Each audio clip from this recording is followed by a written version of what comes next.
আসসালামু আলাইকুম, কেমন আছেন সবাই? আশা করি ভালো আছেন। তো চলেন সকালবেলা তরই ভাজা ভর্তা বানাই।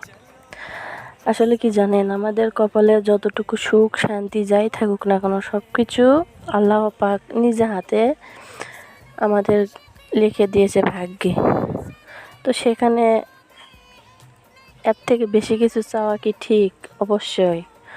তবুও আল্লাহ পাকের কাছে হাত পেতে ভিক্ষা চাওয়াই আমাদের দায়িত্ব, তাই না? এতে যদি আল্লাহ পাক আমাদের কপালে ভালো কিছু করে লিখে তাও সেগুলো হবে। তো এর থেকে বেশি কিছু চাইলে কি আর আমরা পাবো বলেন? জীবনের সকল দুঃখ বেদনা নিয়েই আমাদের জীবনটা। সেখানে আল্লাহ পাক কার ভাগ্যে কি লিখে থবে না থবে বলেন, আমরা কি বলতে পারবো? তাই না? এটাই কিন্তু জীবনের একটা আল্লাহ পাক কার ভাগ্যে কি থসে সেটা উপর আল্লাহ ছাড়া কেউ জানে না।